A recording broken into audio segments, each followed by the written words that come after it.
Okay, hi everyone, KP sir के YouTube channel पर आप सभी लोगों का एक बार और स्वागत है। लास्ट वीडियो में हमने इलेक्ट्रिसिटी का लगभग हाफ चैप्टर के बारे में डिस्कशन करा था। आज हम उससे आगे का जो पार्ट है वो डिस्कस करेंगे। ये है पार्ट आपका second. This is the part number second of the electricity chapter. तो स्टार्ट करते हैं हम। यहां पर नेक्स्ट टॉपिक है आपका, हमने लास्ट टॉपिक जो देखा था वो देखा था connection. There are the two type of the connection, series connection and the parallel connection.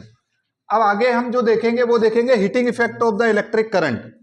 Heating effect of electric current क्या होता है कि जो डिवाइसेस होती है, इलेक्ट्रिकल डिवाइस जो हम हीटिंग के लिए यूज करते हैं, चाहे वो आपका आयरन हुआ, चाहे वो आपका गीजर हुआ, चाहे वो आपका हीटर हुआ, ये सारी चीजें ऐसी डिवाइसेस है जो हम मल्टीपल ये यूज करते हैं हम हीटिंग के लिए। तो उसका एक प्रिंसिपल होता है, किस प्रिंसिपल पे वो काम करता है वो यहां पे बात करेंगे।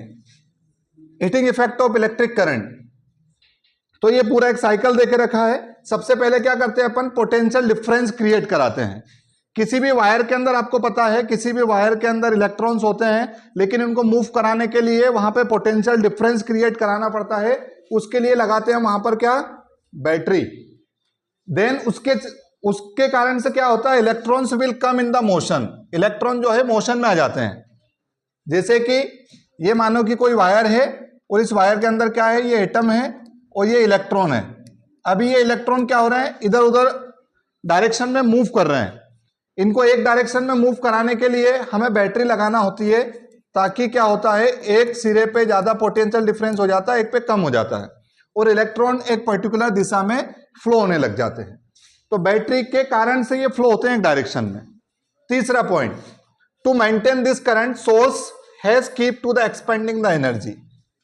अब क्या होता है कि इस एनर्जी को जो हमारा जो भी डिवाइस होगा, इलेक्ट्रिकल डिवाइस, वो क्या करेगा, एक्सपेंड करेगा, यूज करेगा। Like the rotating of the fan. जैसे फैन के अंदर इलेक्ट्रिसिटी हम देते हैं तो फैन क्या करता है, उसको रोटेट कराता है। क्या कराता है, रोटेट कराता है। नेक्स्ट है आपका बची हुई जो एनर्जी होती है, जो यूज करने के बाद जो एनर्जी बचती है, उससे क्या होता है, आपका जो गैजेट होता है उसका टेम्परेचर क्या होता है, राइज होता है, मतलब बढ़ता है। और उस कारण से वो जो आपका डिवाइस है, जो भी इलेक्ट्रिकल डिवाइस है, वो क्या होता है, वो हीट करता है, वो गर्म होता है। इसके अलावा भी एक रीजन होता है, ये तो प्रॉपर रीजन है, इसके अलावा भी एक रीजन है, मैं बता रहा हूं आपको। और वो जो हीट है हम उसको यूटिलाइज करते हैं। जैसे कि हीटर के अंदर हम उसको यूटिलाइज करते हैं, आयरन के हम अंदर उसको यूटिलाइज करते हैं। वो सारी चीजें जो हमें क्या देती है, हीट देती है। एक तो ये इसका कॉन्सेप्ट है। कॉन्सेप्ट नंबर दूसरा भी इसका होता है क्या, कि भैया ये आपका क्या है, वायर है। माना कि ये कोई वायर है। अब आपको पता है कि ये क्या है, यहां पर एटम है, और एटम के अंदर क्या रहते हैं आपके, एटम के अंदर रहते हैं आपके इलेक्ट्रॉन। तो ये आपके इलेक्ट्रॉन है, यस और नो। अब जब ये इलेक्ट्रॉन मूव करेंगे तो क्या होगा, जब ये मूव करेंगे तो ये जो आपका क्या है, ये एटम है और ये इलेक्ट्रॉन है। जब ये आपस में मूव करेंगे और टकराएंगे तो क्या होगा, कोलैप्स होते हैं। कोलैप्स होना मतलब भड़काना। उससे क्या होता है, आपको पता है क्लास 9th के नॉलेज के अकॉर्डिंग, कि जो भी चीज मोशन में होती है उसके पास एक एनर्जी होती है। कौन सी, उसके पास एनर्जी होती है आपकी काइनेटिक। कौन सी होती है, काइनेटिक एनर्जी। और एक और भी पता है आपको, law of the constant of energy का लॉ है कि energy neither be created nor be destroy. ना तो बना सकते हैं ना खत्म कर सकते हैं। तो ये जो काइनेटिक एनर्जी है जो इस इलेक्ट्रॉन के पास में है, वो एनर्जी क्या होती है, वो एनर्जी, काइनेटिक एनर्जी काय में बदल जाती है, हीट एनर्जी में। तो ये जो काइनेटिक एनर्जी जो इस इलेक्ट्रॉन के पास से टकराने के बाद वो क्या बन गई, हीट एनर्जी बन गई। क्या बन गई, हीट एनर्जी वो बन चुकी है। तो इसी प्रकार से वायर जो है गर्म होता है। अब जितने बार ये इलेक्ट्रॉन टकराएंगे, ये जितने ज्यादा टकराएंगे उतना हीट ज्यादा होगा। और टकराने को हम क्या बोलते हैं, टकराने को हम बोलते हैं रेजिस्टेंस। क्या बोलते हैं, रेजिस्टेंस। ये जो इलेक्ट्रॉन का टकराना है, इसको अगर नॉर्मल लैंग्वेज में बोलेंगे तो हम उसको बोलते हैं रेजिस्टेंस। तो इसका मतलब जिस वायर का रेजिस्टेंस ज्यादा होगा उसमें हीट ज्यादा जनरेट होती है। कॉपर का वायर कम गर्म होता है, एल्यूमिनियम का थोड़ा ज्यादा होता है, और बाकी के वायर और ज्यादा गर्म होते हैं। मैक्सिमम अगर हम बात करें कि मैक्सिमम रेजिस्टेंस किसका होता है, तो मैक्सिमम होता है एलॉय का, और बात करें मिनिमम तो मिनिमम होता है आपका मेटल का, और मेटल में भी सबसे कम की अगर बात करें तो वो होता है सिल्वर और कॉपर का। इसीलिए सिल्वर और कॉपर हम यूज करते हैं काय के लिए, इलेक्ट्रिसिटी को फ्लो कराने के लिए, क्योंकि वो कम गर्म होते हैं, क्योंकि उनका रेजिस्टेंस कम होता है। एक ये कॉन्सेप्ट है, दोनों कॉन्सेप्ट में से जो समझ में आया आप देख लेना। अगला है आपका नेक्स्ट, ये मैं आपको कुछ फॉर्मूले यहां पे हम देखेंगे जो हमें आने वाले न्यूमेरिकल्स के अंदर काम आने वाले हैं, यस और नो। तो उन फॉर्मूले को किस तरीके से बनाया जाता है वो यहां पे है। इसमें थोड़ा सा डिफिकल्ट लैंग्वेज में है, मैं आपको डायरेक्टली बोर्ड पे बता देता हूं। ओके, यहां पे हम देखते हैं,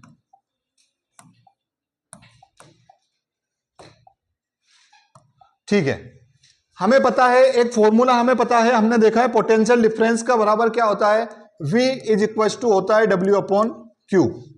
ये फॉर्मूला आप सभी को पता है, यस और नो। अब यहां पर क्या होता है कि अगर हम यहां करें W तो बराबर क्या हो जाएगा V इंटू क्यू, यस और नो। अब कारण क्या है कि हम हीट एनर्जी की बात यहां पे कर रहे हैं, तो आपको 9th के कॉन्सेप्ट से एक चीज और पता होगी, वर्क बराबर होता है क्या, एनर्जी। वर्क बराबर होता है आपका एनर्जी, यस और नो। और यहाँ पे एनर्जी का पैटर्न क्या है, एनर्जी हमारे यहाँ पे हीट के रूप में, एनर्जी के अलग अलग रूप होते हैं, electricity is also energy, sunlight is also energy, yes और नो। तो यहाँ पे हीट एनर्जी है, तो यहाँ पे हम W की जगह क्या लिख सकते हैं, हीट लिख सकते हैं। हीट का शॉर्टकट हम लिखेंगे H, V इंटू क्यू। अब यहाँ पे हमें एक फॉर्मूला और पता है, I बराबर होता है Q अपॉन T, यस और नो। I बराबर होता है Q अपॉन T, और Q बराबर क्या होता है, Q बराबर होता है IT। तो यहां पे हम वैल्यू को पुट करेंगे तो H बराबर हो जाएगा VIT। तो ये हीट का पहला फॉर्मूला निकल के आया हमारे पास में, VIT, यस और नो। ये कहां काम आएंगे, ये आएंगे हमें कब, न्यूमेरिकल्स में काम। जैसे कि V बराबर पोटेंशियल डिफरेंस, I बराबर इलेक्ट्रिक करंट, और T बराबर टाइम, तो ये वहां काम आएंगे। तो पहला फॉर्मूला निकल करके आया है हमारा H बराबर VIT, यस और नो। यहां पर अगर हम वैल्यू को प्लेस्ड करेंगे, कुछ वैल्यू को हम यहां पे प्लेस्ड करेंगे, उसके बाद में हमारे आंसर यहां पे निकल करके आएंगे। देखिए नेक्स्ट जो है, हम यहां पे V is equal to IR put करेंगे। अगर यहां पे मैं V बराबर क्या करता हूं, IR को पुट करता हूं, तो फॉर्मूला नंबर 2 निकल के आएगा आपके पास में। कैसे, H बराबर V की जगह क्या रखूंगा मैं, IR, और I और T पहले से ही वहां पर है, तो ये क्या हो जाएगा, H बराबर I स्क्वायर RT। ये हीट का आपको दूसरा फॉर्मूला मिल चुका है, यस और नो। तीसरा फॉर्मूला, अगर इसी फॉर्मूले के अंदर हम क्या करेंगे, I की वैल्यू पुट करेंगे। हमें पता है V बराबर होता है IR, और I बराबर क्या होता है, V अपॉन R, यस और नो। तो ये I की जगह मैं पुट करूंगा, तो H बराबर I की जगह यहां का क्या करेंगे हम, I की जगह हम क्या करेंगे, यहां पर I की जगह हम पुट करेंगे V अपॉन R, तो I की जगह हम करेंगे V अपॉन R, दोनों का स्क्वायर है तो इसका भी स्क्वायर हो जाएगा R, और हो जाएगा आपका T। H बराबर V square upon R square into RT। यहां पे ये है, इस R से ये R कट हो जाएगा, तो H बराबर बचेगा V square T by R। तीसरा फॉर्मूला क्या हो जाएगा, H बराबर V square T by R। तो ये तीन फॉर्मूले इस प्रकार से हमारे पास में निकल के आते हैं काय के, हीट के, यस और नो। ये तीनों हमें काम आएंगे अलग अलग टाइम पे। अगर आप ध्यान से इसको देखोगे तो पहला फॉर्मूला है आपका H बराबर VIT, दूसरा फॉर्मूला है आपका I स्क्वायर RT, और तीसरा फॉर्मूला है आपका V square T by R। यहां पे जब हमें पोटेंशियल डिफरेंस, इलेक्ट्रिक करंट और टाइम देकर रखेगा दिया रहेगा तो ये वाला फॉर्मूला यूज करेंगे। जब हमें करंट, रेजिस्टेंस और टाइम देकर रखा रहेगा तो ये वाला फॉर्मूला यूज करेंगे। जब हमें पोटेंशियल डिफरेंस, टाइम और रेजिस्टेंस देकर रखा रहेगा तो ये वाला फॉर्मूला हम यहां पर यूज करेंगे। तीनों फॉर्मूले अलग है। देखो यहाँ पोटेंशियल डिफरेंस यहाँ नहीं है, यहाँ पोटेंशियल डिफरेंस यहाँ नहीं है, यहाँ रेजिस्टेंस, यहाँ रेजिस्टेंस नहीं है। तो मल्टीपर्पज फॉर्मूले हैं, अलग अलग समय पे अलग अलग यूज इनका होगा। I hope you understand. आगे हम देखते हैं, नेक्स्ट,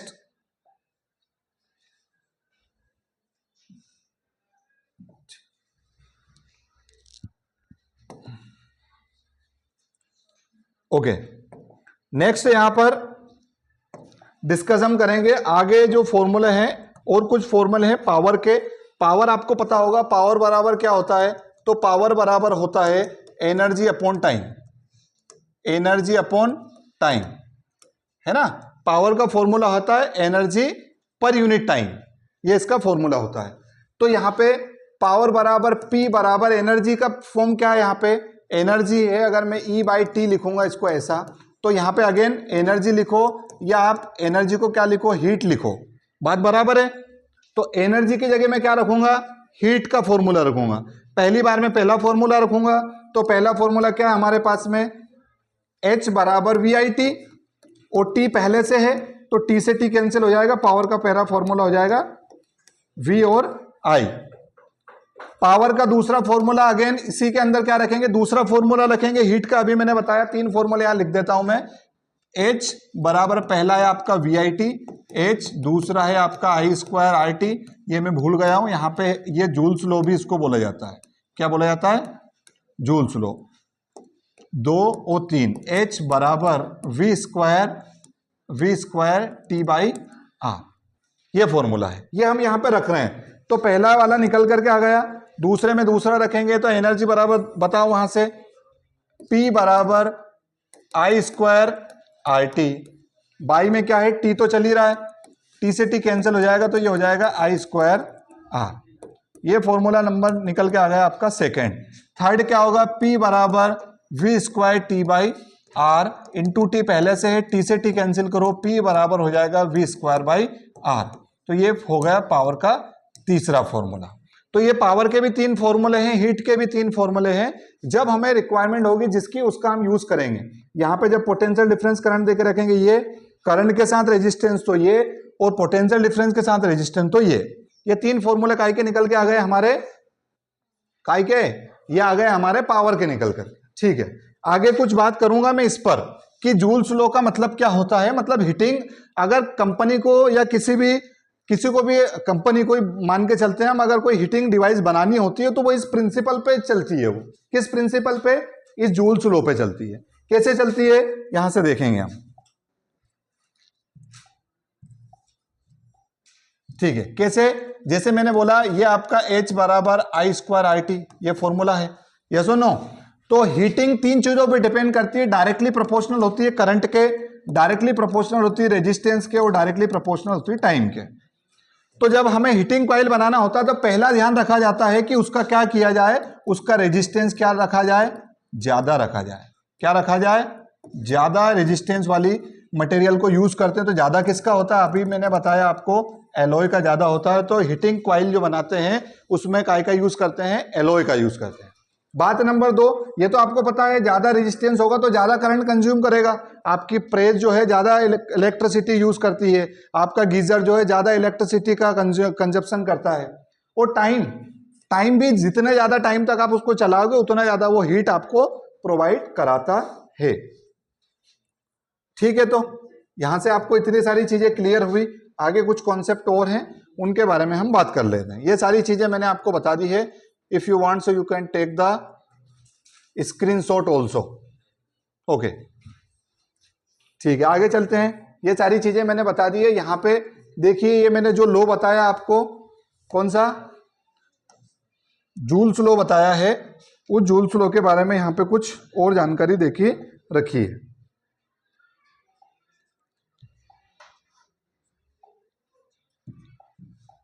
ठीक है, क्या देखे रखिए, the law of state that the heat is produce in the resistance.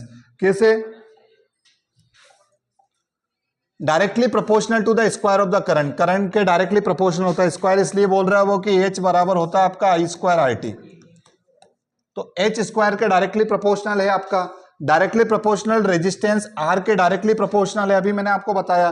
वो टाइम के भी डायरेक्टली प्रोपोर्शनल होता है ना। Application, heating effect of the electric current. अब कुछ एप्लीकेशन है जो हीटिंग डिवाइस पर काम करती है, जिनका हम हमारे डेली यूज में काम करते हैं, काय के लिए, हीट को क्रिएट कराने के लिए। तो वो क्या है, यहां पे हम देखते हैं। जैसे कि आपका क्या हो जाता है, प्रेस हो जाता है ना, क्या हो जाता है, आयरन हो जाता है, टोस्टर हो जाता है, ओवन हो जाता है। ये सारी चीजें ऐसी मटेरियल हैं, ऐसी डिवाइसेस है जो हीटिंग के लिए अपन यूज करते हैं। तो ये सारी काय से बनती है, उस लो को लेकर के कंपनियां इसको प्रोवाइड कराती है। जो मटेरियल लेते हैं वो बनाने में, वो काय का लेते हैं, वो लेते हैं कौन सा, वो लेते हैं एलॉय, जिसका रेजिस्टेंस ज्यादा होता है। अगला, it is also use in the bulb to produce the light. Bulb, आपने पुराने जमाने का बल्ब देखा होगा, देखा या नहीं देखा? पुराने जमाने में बल्ब हुआ करता था जिसमें एक स्प्रिंग हुआ करता था, उसका प्रिंसिपल भी इसी पे काम करता है। कैसे करता है मैं नीचे बताने का प्रयास आपको करता हूं। यहां हम देखते हैं, जैसे कि माना ये बल्ब है, इस प्रकार का एक बल्ब होता था, यहां पे एक स्प्रिंग होता था ऐसा, यस और नो, ऐसा। तो ये स्प्रिंग क्या करता था, ये जो स्प्रिंग है या ये जो मटेरियल है, यही वहां पर क्या देता है, लाइट देता है। कैसे देता है? तो ये बना रहता है एलॉय का, उस एलॉय का नाम है आपका क्या, टंगस्टन। क्या है?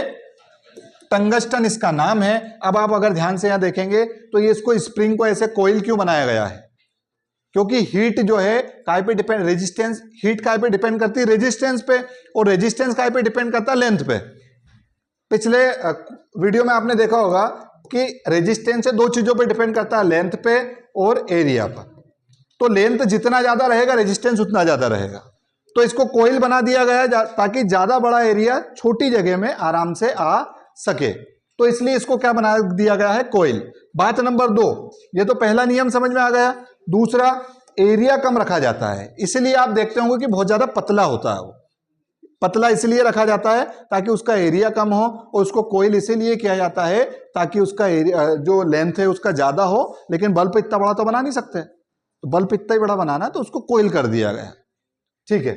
अब उसके बाद में टंगस्टन की और क्या विशेषता है, तो इसका मेल्टिंग पॉइंट बहुत ज्यादा होता है। कितना होता है? तो अराउंड अगर हम बात करें तो 3380 डिग्री सेल्सियस, इतना इसका जो होता है मेल्टिंग पॉइंट होता है। आपका वाटर जो होता है 100 डिग्री सेल्सियस पे बॉईल होने लग जाता है, तो आप कल्पना कर सकते हैं कि कितना इसका मेल्टिंग पॉइंट होता है। इसका मेल्टिंग पॉइंट होता है 3380 डिग्री सेल्सियस, तब तक ये पिघलता नहीं है। तो ये डिवाइस है, इसमें रेजिस्टेंस का यूज होता है, और रेजिस्टेंस में क्या क्या चीजें यूज होती है मैंने आपको बताया। यस, यहां पे देखो, ये पूरी रामायण जो मैंने अभी पढ़ाई आपको वो लिखा रही है यहाँ पे, है ना, ये 3380 और बाकी की सारी बातें। बात नंबर दूसरी हम करते हैं, कौन सी बात करते हैं? बात नंबर दूसरी खत्म हो गई, बात नंबर तीसरी, फ्यूज। एक डिवाइस होती है फ्यूज, जो घर में हमारे एप्लीकेशंस को प्रोटेक्ट करने का काम करती है। फ्यूज होता है आपके घर के बाहर लगा रहता है, जो शॉर्ट सर्किट के समय पे आपके घर के जो एप्लीकेशंस हैं, एप्लीकेशन इलेक्ट्रिकल डिवाइसेस, उनको प्रोटेक्ट करने का काम करती है। उसका भी कॉन्सेप्ट मैं आपको आसान भाषा में समझाता हूं। जैसे कि ये आपका फ्यूज है, क्या होगा, जैसे आपकी पोल पे से लाइट आएगी ऐसे, यस और नो, तो यहां पे वो बीच में लगाया जाता है। इन तीनों वायर को ऐसे जोड़ा जाता है, हालांकि ऐसे तो फॉल्ट हो जाएगा, पर आप ऐसे समझो कि इस प्रकार से उसको जोड़ा जाता है, और उसके बाद लाइट को पास किया जाता है आपके घर के अंदर। ये जो वायर है इसी का पूरा कमाल होता है। कैसे कमाल होता है? जैसे इलेक्ट्रिसिटी आती है, आपको पता है इलेक्ट्रिसिटी का एक इफेक्ट होता है, हीट जनरेट करती है वो। तो जब भी वो इलेक्ट्रिसिटी घर के अंदर आती है, हमारे घर के अंदर जो इलेक्ट्रिसिटी यूज होती है वो अराउंड 15 एम्पियर तक का करंट वाली होती है। एम्पियर क्या है? इलेक्ट्रिसिटी का ऐसा यूनिट है। 15 एम्पियर तक की चीजें हम हमारे घरों के अंदर यूज करते हैं। तो हम क्या चाहते हैं कि हमारे घर के अंदर अगर 15 एम्पियर से ज्यादा का करंट आए तो घर में आने से पहले वो रुक जाए, ताकि घर के फ्रिज, कूलर, ऐसी सारी चीजें हमारी बच जाएं। तो क्या होता है, ये जो वायर होता है ये लीड का वायर होता है। लीड का वायर होता है जिसका मेल्टिंग पॉइंट कम होता है। क्या कम होता है? जिसका मेल्टिंग पॉइंट कम होता है। तो क्या होगा, जैसे ही हीट आएगी, अगर ज्यादा शॉर्ट सर्किट के समय पे ज्यादा लाइट आई तो ज्यादा इलेक्ट्रिसिटी से ज्यादा गर्म होगा, तो ये टूट जाएगा। जब ये टूट जाता है, ये जब टूट जाएगा तो ये सर्किट आगे लाइट को पास नहीं करेगा। अब जब ये लाइट को आगे पास नहीं करेगा तो डेफिनेटली बात है करंट आगे नहीं जाएगा। फिर क्या किया जाता है, इस वायर को, अगेन छोटा सा वायर होता है, इसको लगाया और वापस में इसको लगा करके हमारा जो फ्यूज है उसको कंप्लीट कर दिया जाता है। हालांकि आज के जमाने में अब जो है एमसीबी यूज होता है, वो अलग अलग उसका प्रिंसिपल है, वो अलग प्रिंसिपल पे काम करता है। ये पुराने जमाने के होते थे जिसको खटके के द्वारा ऐसे दबा के लगाया जाता था। तो ये फ्यूज का कॉन्सेप्ट होता है, ये भी हीटिंग इफेक्ट पर भी होता है। It is also used in fuse connect in the circuit. Fuse is a safety device, हमारे घर के सेफ्टी करता है circuit applicants stop flow of the current.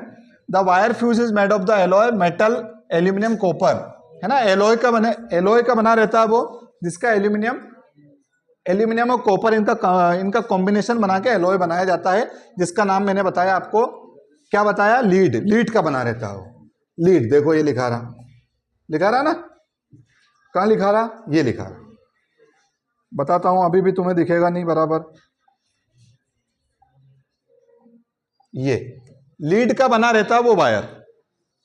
The alloy should be low melting point, shortcut में type कर दिया इसको, melting point high resistivity ज्यादा होती है, मेल्टिंग पॉइंट कम होता है। Fuse is always connect in the series, ये बात भी इंपॉर्टेंट है कि फ्यूज को लगाया कैसे जाता है, सीरीज में लगाया जाता है। एमीटर वोल्ट मीटर को कैसे लगाया जाता है, कमेंट बॉक्स में लिख करके मुझे बताएंगे, पिछले वीडियो में मैंने आपको बताया है। When large current flow through the circuit, the temperature of the fuse wire will be increase. The fuse wire and the break of fuse wire जो होता है ब्रेक हो जाता है, ज्यादा करंट से ज्यादा हीट प्रोड्यूस होती है। फ्यूज अलग अलग तरीके के आते हैं, जब हमें जैसे ही जहां लगाना होता है, 2 एम्पियर का भी आता है, 3 एम्पियर का भी, 4 एम्पियर, 5, मतलब क्या, 2 एम्पियर का आपने लगाया तो वो 2 एम्पियर तक का करंट पास होने देगा, उससे ज्यादा का करंट अगर आया तो वो वहां पे ब्रेक हो जाएगा। ऐसा अलग अलग समय पे अलग अलग जगह पे लगाया जाता है। और क्या बातें हैं, ये एक एग्जांपल है, तो मैं आपको अभी नहीं कराऊंगा, ये कराऊंगा मैं आपको जब हम करेंगे क्या, न्यूमेरिकल, तब। ये सारी चीजें मैंने आपको शॉर्टकट में सीधे बोर्ड पे पढ़ा दी है। स्क्रीनशॉट लेना चाहो तो स्क्रीनशॉट आप यहां से ले सकते हो, ठीक है। एक चीज यहां पे कुछ नहीं है, उसके बारे में मैं बात कर लेता हूं, कहां गया ये, ठीक है। पावर बराबर आपको पता है, पावर बराबर होता है एनर्जी अपॉन टाइम। पावर बराबर होता है एनर्जी अपॉन टाइम, और पावर की एसआई यूनिट होती है आपकी क्या, वॉट, WAT, वॉट इसकी एसआई यूनिट होती है।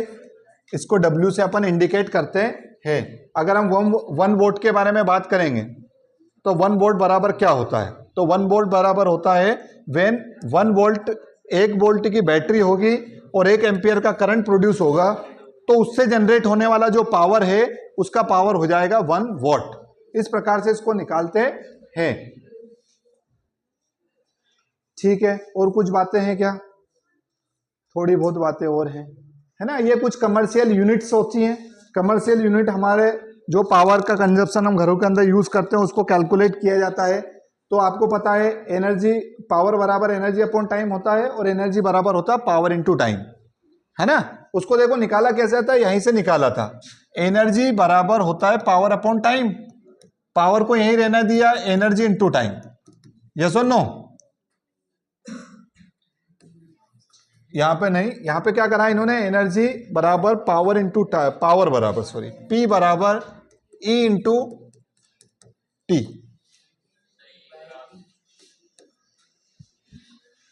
यहां पे डायरेक्ट देखते हैं पावर इंटू टाइम। अब पावर क्या होता है, पावर का फॉर्मूला होता है VI, यस और नो, VI और T। तो इस प्रकार से कैलकुलेट करके वहां पे बताया गया है कि 1 वोल्ट बराबर होता है 1 वोल्ट इंटू 1 वोल्ट इंटू 1, वहां पे क्या होगा, 1 वोल्ट इंटू 1 एम्पियर बराबर होता है 1 वॉट। मतलब हम कब बोलेंगे कि एक 1 वॉट का कोई पावर है, तो इस प्रकार से वहां पे हम समझ सकते हैं। आगे कुछ छोटी छोटी बातें और बची हैं, 1 2, कहां गई बातें, वो ये, ठीक है। एक बड़ी यूनिट होती है, जैसे आप परचेस करते हो, किलोग्राम एक यूनिट होती है, क्विंटल एक यूनिट होती है। इस प्रकार से पावर की भी यूनिट है। एक तो यूनिट मैंने बताई आपको, क्या बताई, वॉट। उसके अलावा भी कुछ यूनिट्स होती हैं यहाँ पे, क्या है, किलोवाट हॉर भी होता है। 1 किलोवाट हॉर को कैसा सोल्व करते हैं, तो 1 किलोवाट हॉर, इसमें मल्टीप्लीकेशन करा, 1 किलोवाट बराबर होता है 1000 वॉट, 1000 वॉट, और 1 घंटे में होता है 3600 सेकंड। इन दोनों को मल्टीप्लीकेशन करा तो 36, 3 जीरो यहाँ पर है, 2 जीरो यहाँ पर है, पॉइंट लगाने के बाद 1 जीरो का पावर बढ़ जाता है। तो यहाँ पे देखो ऐसे 1000 वॉट इंटू सेकेंड, यस और नो? तो इसको क्या करा अपन ने 36 लिखा इंटू 10 की पावर कितनी करी 3.6 लिखा, तो यहां काउंट करो 3 to 5, एक पॉइंट लगाया तो एक पावर वहां बढ़ा दो, कितने हैं 5 है, तो यहां पे कर देंगे क्या 6, और पावर की जूल। ओके, इस प्रकार से। और हमारे घरों के अंदर जो ट्यूबवेल के अंदर मोटर वगैरह यूज होती है, आपने सुना होगा कि 1 HP की, 2 HP, 3 HP की, तो 1 HP बराबर होता है 746 वोल्ट बराबर होता है 1 HP, मतलब वो इतने पावर की मोटर होती है उसके अकॉर्डिंग। ठीक है, तो ये चैप्टर हो चुका है आपका एंड। मैं फटाफट 1 से 2 मिनट के अंदर सारे फॉर्मूले एक बार रिवाइज करा देता हूं, सारी SI यूनिट रिवाइज करा देता हूं, ताकि आपको आने वाले वीडियो में जब आप न्यूमेरिकल करें तो उनको लिख करके कॉपी में लिख करके बैठे और आपको आसानी से समझ में आ जाएगा। ठीक है, तो कहाँ है कुछ, यहां पर कुछ फॉर्मूले हैं। फॉर्मूले हैं, कौन से फॉर्मूले हैं सर? तो बिल्कुल देखिए आप, फॉर्मूला नंबर 1 कौन सा है? फॉर्मूला बराबर होता है Q बराबर NE, ये पहला फॉर्मूला है। दूसरा फॉर्मूला है, अब एक्सप्लेन नहीं करूंगा because I already explain the last video. I बराबर होता है आपका Q अपॉन T, या अगर हम बात करें तो Q बराबर होता है आपका IT। फॉर्मूला नंबर 3 है आपका क्या? V बराबर W अपॉन Q, या अगर हम बात करें तो W बराबर हो जाएगा आपका VQ। ये 3 फॉर्मूले हैं यहाँ पर। उसके बाद में फॉर्मूला नंबर 4 रेजिस्टेंस के लिए होता है RS बराबर R1 plus R2 plus R3 and so on. 5 parallel के लिए फॉर्मूला होता है 1 upon R1 plus 1 upon R2 plus 1 upon R3। Okay, उसके अलावा भी कुछ फॉर्मूले होते हैं, मैंने बताया आपको। हीट बराबर H बराबर VIT, उसके बाद में H बराबर I स्क्वायर RT, और आपका नेक्स्ट फॉर्मूला H बराबर V square T by R। यहीं पे पावर के लिख लेते हैं, तो TT हटा दो सब में से, P बराबर हो जाएगा आपका VI। फॉर्मूला नंबर 10 P बराबर हो जाएगा आपका I square R। Formula number 11 P बराबर हो जाएगा आपका V square by R। TT सब दूर से हमने क्या करा है, यहाँ पे हटा दिया है। आई थिंक ये सारे के सारे फॉर्मूले हम पढ़ चुके हैं। कुछ SI यूनिट्स और हम देख लेते हैं यहाँ पर। ये फॉर्मूला का स्क्रीनशॉट ले लो आप। और भी कुछ जो इंपॉर्टेंट बातें मैं कोशिश करूंगा कि आपको इसी वीडियो के अंदर बता दें। ठीक है, और कुछ SI यूनिट्स होती है, तो आपको पता है I बराबर इलेक्ट्रिक करंट, I ये होता है आपका क्या? Electric current. इसकी SI यूनिट क्या होती है? इसकी SI यूनिट होती है क्या? एम्पियर। दूसरा है आपका चार्ज, Q बराबर क्या होती है? कूलम। बात नंबर 3 पोटेंशियल डिफरेंस, इसकी SI यूनिट क्या होती है? वोल्ट। अभी अभी मैंने बताया पावर की क्या होती है? वॉट। क्या होती है? पावर की क्या होती है? वोट होती है। रेजिस्टेंस की क्या होती है? रेजिस्टेंस की होती है ओम, और ये उसका सिंबल होता है। रेजिस्टिविटी की क्या होती है? जिसको रो से डिनोट करते हैं, तो इसकी होती है ohm metre, sorry ohm and metre, ohm metre. Okay, उसके अलावा ये सारी SI unit I think complete हो चुकी है। करंट की हो गई, पोटेंशियल रेजिस्टिविटी की हो गई। तो ये सारी की सारी SI यूनिट मैंने बता दी। 1 इलेक्ट्रॉन का जो चार्ज होता है वो होता है आपका कितना? 1.6 इंटू 10 की पावर -19 कूलम। उसके बाद में 1 कूलम में कितने इलेक्ट्रॉन होते हैं? 6 इंटू 10 की पावर 18 इलेक्ट्रॉन होते हैं। उसके अलावा अगर हम बात करें तो ए मीटर को अपन कनेक्ट कैसे करते हैं? तो ए मीटर को कनेक्ट करते हैं अपन सीरीज में, और अपन वोल्ट मीटर को कैसे करते हैं? तो वोल्ट मीटर को करते हैं हम पैरेलल। और अभी उसके बाद में फ्यूज में अपन ने देखा था, फ्यूज को कनेक्ट कैसे करते हैं? तो फ्यूज को कनेक्ट करते हैं सीरीज में। ये कुछ मोस्ट इंपॉर्टेंट बातें थी इस टॉपिक की जो मैंने बता दी है। कुछ और अगर रहेगी तो आने वाली वीडियो में बताऊंगा। थैंक यू वेरी मच, आपका इंपॉर्टेंट टाइम आपने मुझे दिया, उसके लिए बहुत बहुत धन्यवाद। Have a good day.